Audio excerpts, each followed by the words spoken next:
the best response you can have to a payoff in a thriller is someone goes, "Oh, right, I forgot. Of course, I should have." On Story offers a look inside the creative process from today's leading writers, creators, and filmmakers. All of our content is recorded live at Austin Film Festival and at our year-round events. To view previous episodes, visit onstory.tv. On Story is brought to you in part by the Alice Kleberg Reynolds Foundation, a Texas family providing innovative funding since 1979. Support for On Story comes from Bogle Family Vineyards, 6th-generation farmers and 3rd-generation winemakers, creating sustainably grown wines that are a reflection of the Bogle family values since 1968.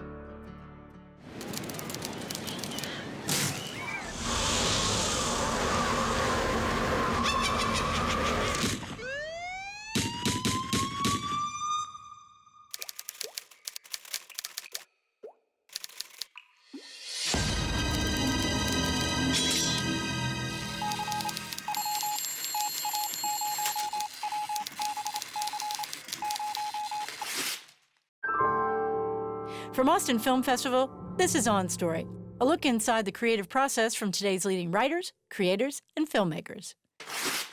This week's On Story, the screenwriting team behind The People vs. Larry Flynt, Scott Alexander and Larry Karaszewski. We write scripts for movies that we really want to see. Yeah. We've never thought about the marketplace. Ooh, what do they want to buy? We don't care what anyone wants to buy. We just want to write a movie that we want to go see on Friday night. Yeah.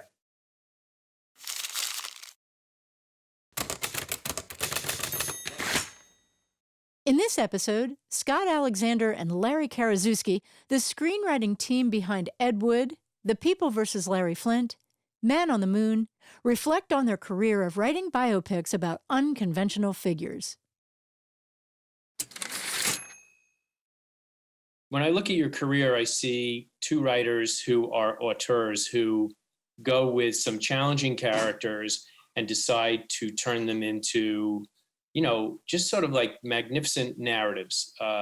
And your screenplays are just incredible that way, where you know how to entertain the audience with sometimes a questionable or dark subject.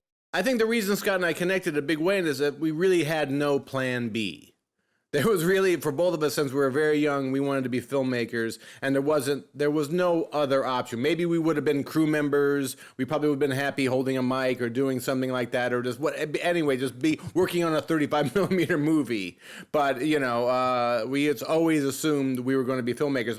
So you have to earn it in this business. And certainly you sat down, you wrote a screenplay together. We see a story in the newspaper, and this became a theme for the rest of our career, which was we would see something terrible in the newspaper and we would start laughing. And Problem Child was about parents who had adopted a boy, and it turned out he was crazy, and the adoption agency in Orange County had hidden this information from them, and he'd been passed around other houses, and he had burned down houses and killed the pets, and they were suing the adoption agency, and we said, well, that's funny. Can I call you back in 5 minutes? It's all yours. Benny Blow, can we discuss this? There is nothing to discuss. We're signing him back over to you right now. Bad parents make bad children. Oh, so now I'm a bad parent just because I hate my kid. There's something very, very strange about that boy. You took him, he's yours. That's because you condescend to him. What am I supposed to do with the little creep? He's already been returned 30 times. Well, this makes 31, Charlie. And so a bunch of other writers and producers around town saw this story in the LA Times, and everyone started pitching it as a Rosemary's Baby kind of a movie. Yeah, It's a horror show. And then you got these two knuckleheads coming into studios with young producer Bob Simons, his first movie, saying it's a family comedy. And we were writing an R-rated comedy about childhood. What's so funny? You are, you stupid. You see, he's wicked. You're not saying you'd rather not be in the orphanage, are you? Doy, think much, Pea-Brain? I want out. You see, Mr. Peabody, the child is incorrigible. I'm what? Why you speak English, lady? Look, maybe what Maybe, the child but is John, trying to John, say right, is that... maybe if I shrug my shoulders and move around my hands like this, maybe people will think I know what I'm talking about. Look, it's obvious that the kid's unbalanced. I mean, I knew that from the start. I was playing devil's advocate. Devil, you know. Anyway, on behalf of myself and the agency, this child is going to be removed from this orphanage as soon as possible.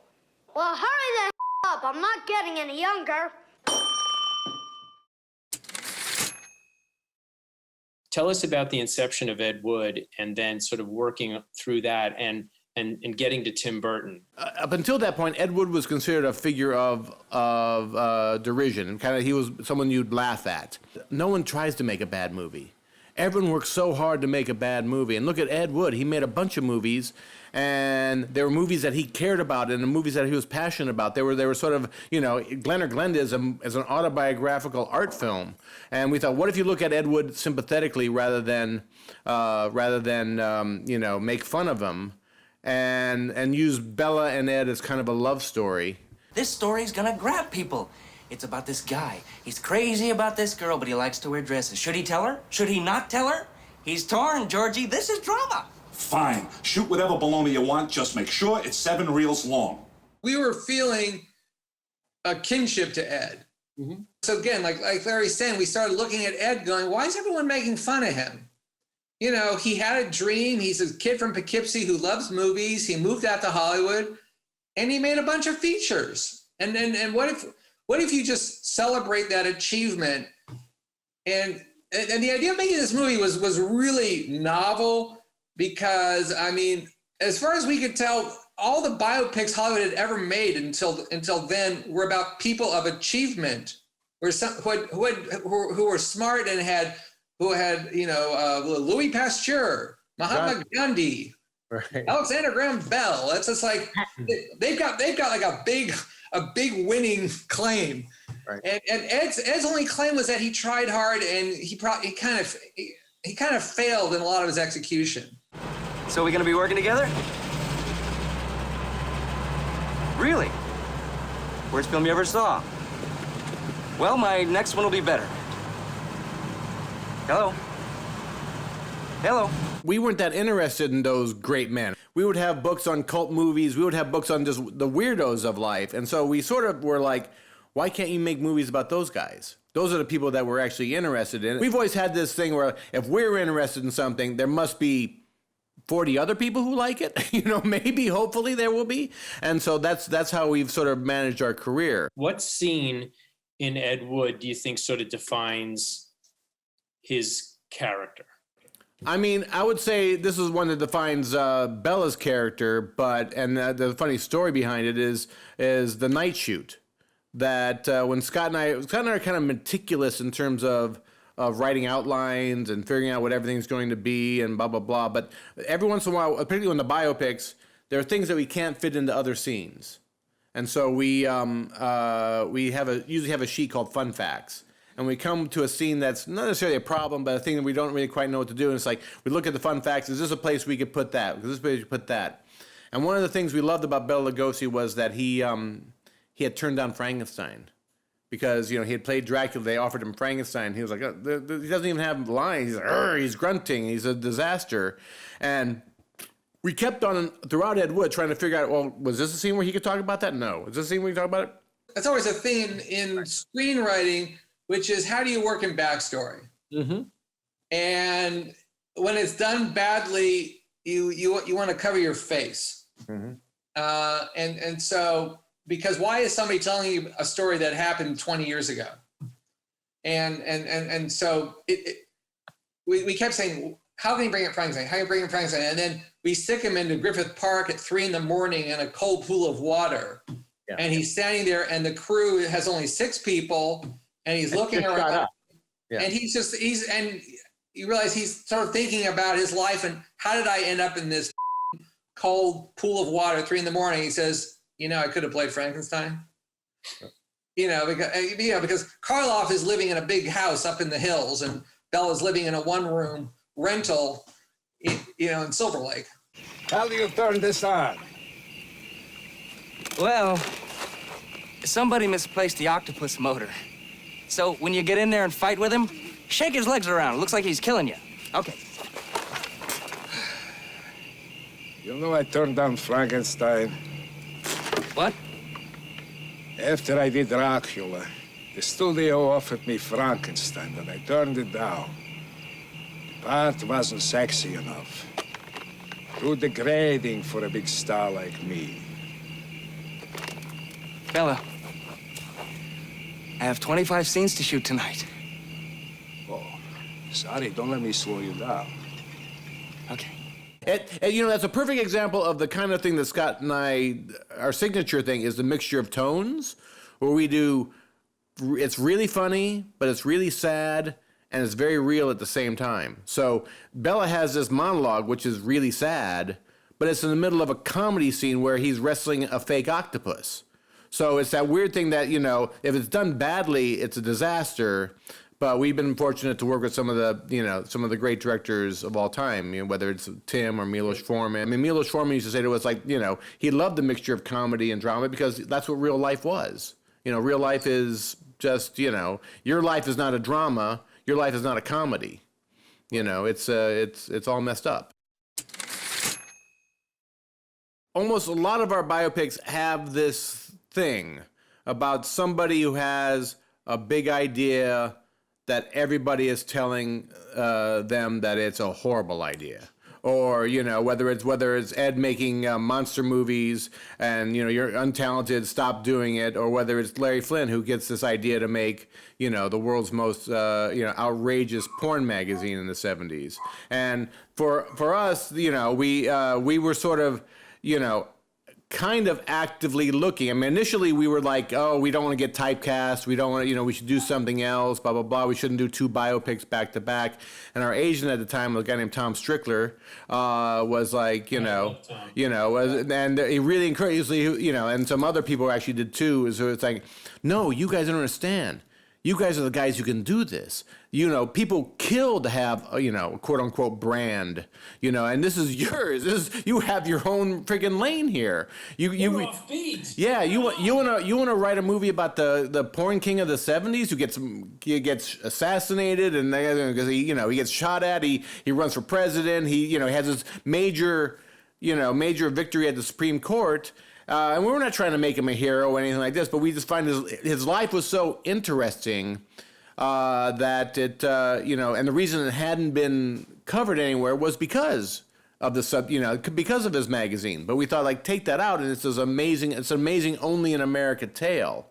And once again, it goes back to being college roommates. When we were in college, it was the period where Larry Flint was throwing oranges at the judge, and he had the DeLorean tapes, and so we used to read that Metro section of the L.A. Times and just laugh our heads at, because the stuff about the court thing was like reading a Marx Brothers courtroom. You know what I mean? Larry Flint had so little respect about what happens in a courtroom, so we laughed our heads off, and we thought, all right. The way we sort of got typecast as the guys who write crappy comedies with Problem Child, we knew that after Ed Wood won Academy Awards and things like that, we knew that we had this opportunity maybe to get one more of these weirdo movies through the system. And so we wrote The People versus Larry Flint. And, originally it was we looked around like the way Tim Burton was the perfect person to direct Ed Wood because the iconography matches up. We thought, who would be the perfect person for this? Oliver Stone. He's a guy getting controversial material made during this time period. So we took it to Oliver, and he responded. But by the time we finished the script, he was off doing Nixon, and they needed somebody else to direct it. And whatever. Once again, the mixture of tones things. We're like, what about we had big ambitions. What about Milos Forman? They're like, Milos Forman, the guy who did Cuckoo's Nest and Amadeus. Why would you think he would want to make a movie about this?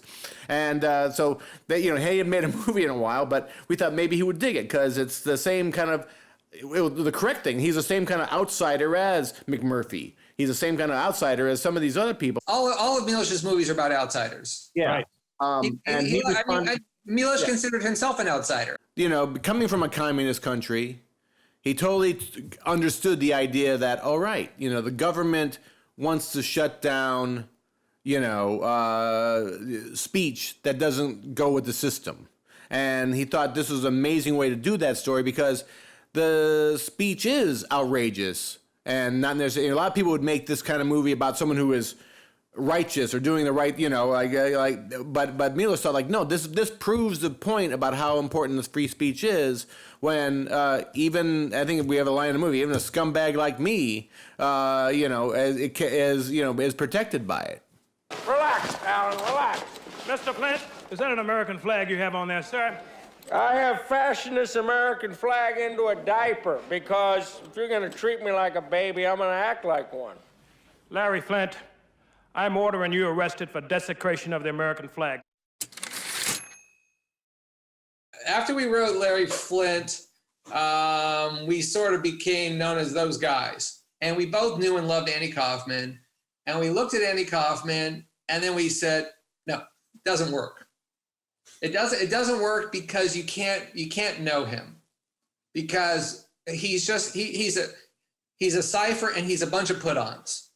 And then it just sort of ends with him dying, and so we basically said nope, and we took the little research we'd done and we threw it into a file and we moved on. And then I don't know, a couple of years go by, and then one day we get a phone call from Milos saying, "What are you doing?" And he says, "I have something special for you. Danny DeVito is going to be calling you." I'm like, DeVito? I was like, okay. So Danny calls us up and he's like, we want you guys to do Andy Kaufman. And he's all excited. He's like, I was buddies with Andy. I know all the stories and I can get you to everyone. Everyone will get together with you. And Danny is so excited. And we're like, oh, okay, we'll think about it. And we hang up and we look at each other. We're like, oh, well, we don't think it works. But we've got Milos Forman, who's got 2 Oscars for Best Director, 2 Best Pictures, and we got Danny, who in 1998, Danny was the biggest. He's the best producer in town. I mean, Jersey Films, man. Pulp Fiction, Get Shorty. I mean, they were just like on fire. I mean, most importantly, it was Zamuda and Lynn Margulies, who lived with Andy during the final years, and like we did on Larry Flint, we spent 6 months as journalists, just taking people out to lunch, tape recording the interviews, going to the library, pulling up lots of old stories, and just trying to figure it out. And after 6 months, we panicked and we said, we don't know who the hell Andy Kaufman is. And if he's not unknowable, how do you make a movie about this guy? And he basically, I'll just use good, nice language. He's just like, I'm ignoring you. Don't be chickens. Keep working. And he hangs up on us. And so we were really panicked that Danny and Milos were like really hoping for something great out of us. And we literally could not figure out what to do. And we call up Lynn, who's really bright. And she had made a documentary about Andy and she had a lot of insight. And we said, we don't know how to make this movie work. We don't know how to write this because we don't know, we can't figure out who is the real Andy. And she says, guys, there is no real Andy. And we're like,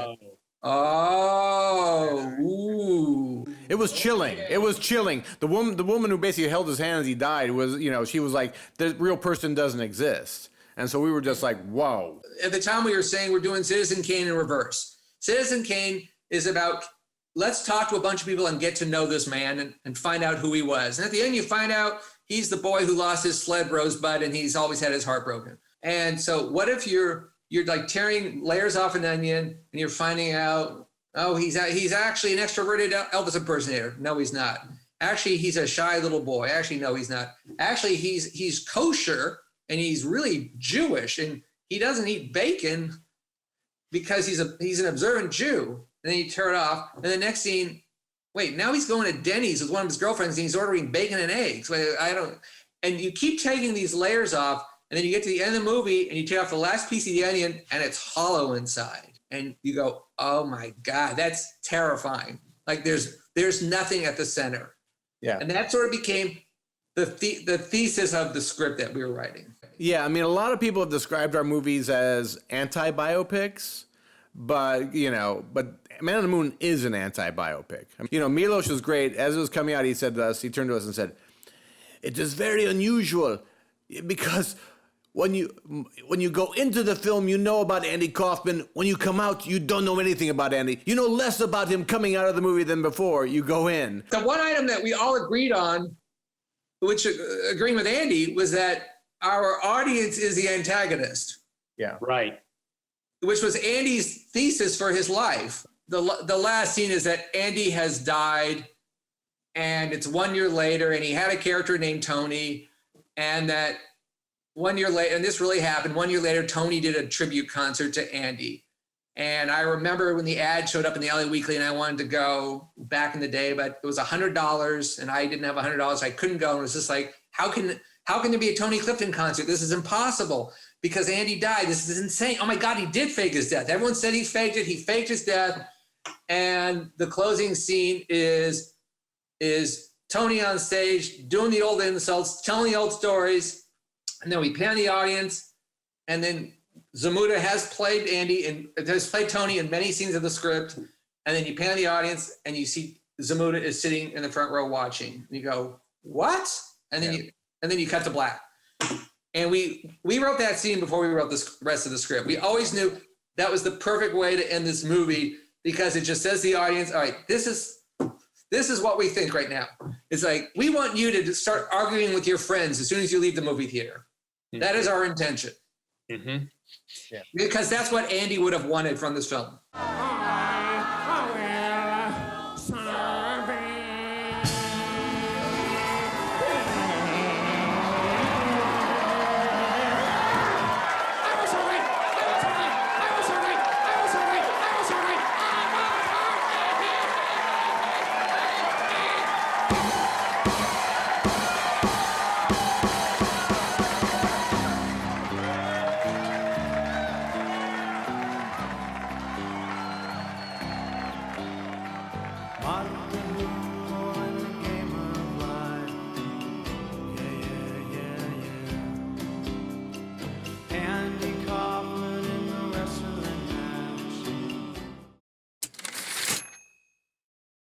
With each collaboration with the filmmaker, is there that moment where there's always some light bulb moment or aha moment, or were you all collaborating with the filmmaker? I think the key to our writing is that we take these eccentric characters and we make them the star of the movie.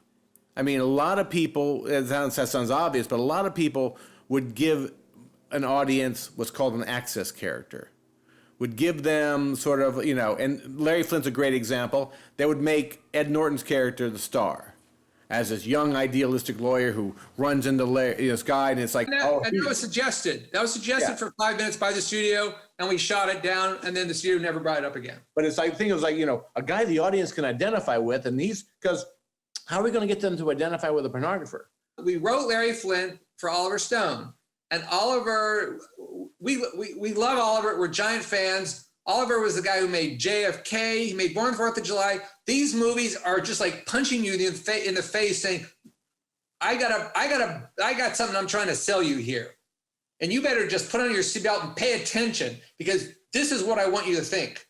And we were fine with that. It's like, I think JFK is one of the greatest movies ever made. I love it. And so the first draft of Larry Flint was very much, this is what Larry's about, and Falwell's a hypocrite and all this, and like, we're taking down America. We're taking down all these DAs and these local judges and the prosecutor, and they're all full of shit. Okay. Well, then Milos comes aboard. And Milos says, let me tell you a story. When I grew up in Czechoslovakia, they would show us propaganda. It would be a little government-made short before the feature. And it was very obvious that it was propaganda because all the bad people were ridiculous and all the good people were too good. And all of us, we were children and we would laugh at the propaganda because we knew it wasn't true. Yeah. So his lesson to us was trust the audience. The audience will understand. Yeah. And so we pulled out some of our more extreme partisan left and right kind of comments in the script, and the movie was better for it. You've been watching a conversation with Scott Alexander and Larry Karaszewski on Story. On Story is part of a growing number of programs in Austin Film Festival's On Story project that also includes the On Story radio program, podcast, book series, and the On Story archive, accessible through the Whitliff Collections at Texas State University. To find out more about On Story and Austin Film Festival, visit onstory.tv or austinfilmfestival.com.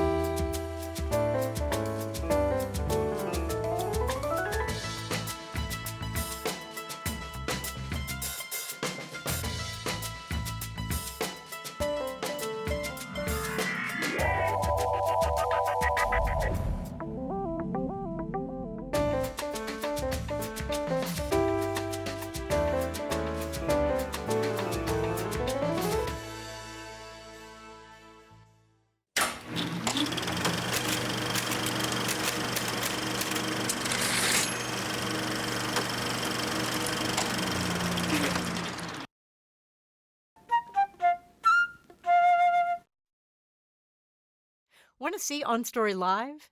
Join us at Austin Film Festival's annual Writers' Conference each October. Visit www.austinfilmfestival.com to find out more about badges and passes to attend the festival.